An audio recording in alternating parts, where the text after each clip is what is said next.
Chapter 6. A Fateful Letter. "My father is one of the most famous senators in Rome," Caius said. "Mine too," asserted Antonius. "Quit preening yourselves," Publius said. "You're the one who's always preening yourself," Antonius replied. "I'll give you something," Publius said, threateningly, and he struck his fist against the crate he was sitting on. "Ha, ha," retorted Antonius, and he quoted, "He who is afraid to beat the donkey beats the saddle." "All right, that's true, and you are the donkey," Publius countered. "You're both donkeys, and I'm going to beat both of your hides in a second," Mucius grumbled. "Don't forget, our fathers' lives are at stake." Publius and Antonius fell silent. The boys stared anxiously into space for a while. They loved their fathers dearly. A chunk of lime from the ceiling dropped at their feet, but they didn't pay any attention. "If only we knew which senator," Caius said. "We should offer a sacrifice to Jupiter in the Temple of the Moon," Flavius said. Rufus cried out suddenly, "You've all got blinders on." "Why?" the others asked, surprised. "The letter," Rufus said. "The letter must tell which senator is to be murdered." Mucius hissed, "Udo, quickly! Give us the letter." "I'm sorry, young master. I no longer have it." Caius stamped angrily on the chunk of lime. "What do you mean? You told us yourself you never delivered it." "And I didn't," Udo said. "It's in my cloak."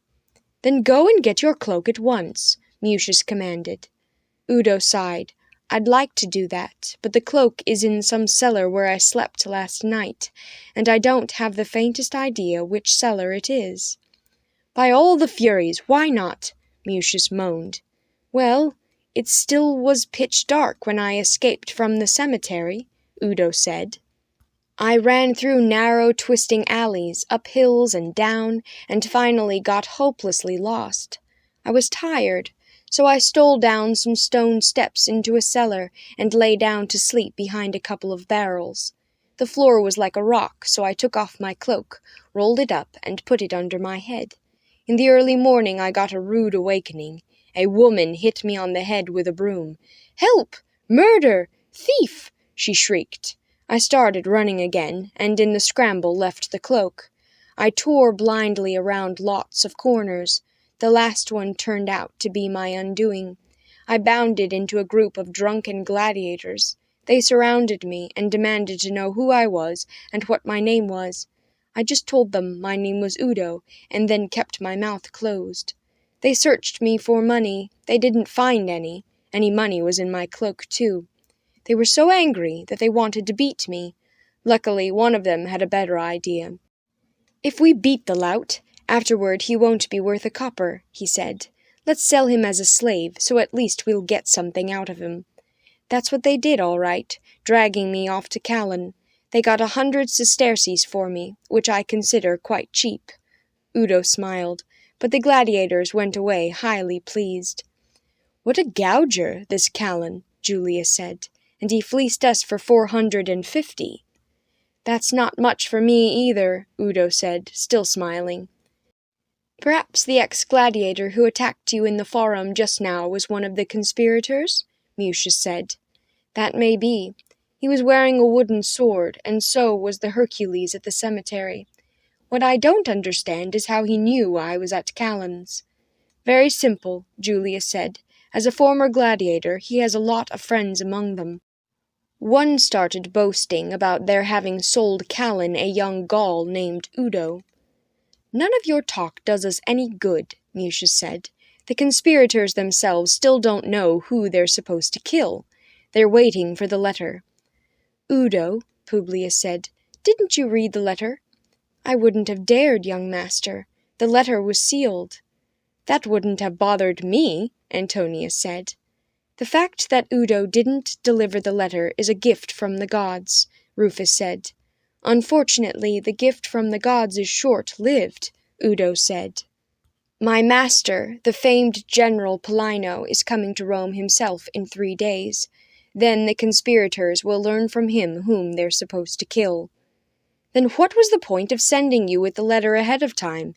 Julius asked. because he hoped the famous senator would already have been out of the way. Paulino seems to be in a hurry. His strategy generally is to strike like lightning. "Oh, dear gods," Flavius wailed. "The man isn't a general, he's a murderer." "Wait," Julius said. "I think we're all getting stirred up unnecessarily. There are 900 senators in the Senate. It's not likely one of our fathers is named in the letter." The boys breathed more easily. "A lot of crazier things happen in life," Publius observed, smiling. "Shut up," Caius said. Flavius became anxious again. "We should run to our fathers at once and warn them," he said. "None of them are at home," Julius reminded him. "They're all in the Senate. A vote is being taken on an important proposal concerning an increase in taxes. The session could last all night. And, as all of us know, nobody is allowed in the Senate." "Should we go to Xantippus and ask his advice?" Flavius suggested. "Pooh, Xantippus," Caius said. "Again today all he did was rage and fume. I'd have loved to hit him over the head." "Hitting a teacher is not allowed," Julius said wisely. "I know slaves who are teachers in schools," Flavius said. "Aren't we allowed to hit them either?" "No, that's also forbidden," Julius said. "That's the end," Caius said. "Next thing you know, we won't even be allowed to kill a fly." "Who's going to kill whom?" a surly voice said. Xantippus stood at the entrance to the cave, glowering at his students. "Master Xanthos!" Mucius uttered in surprise.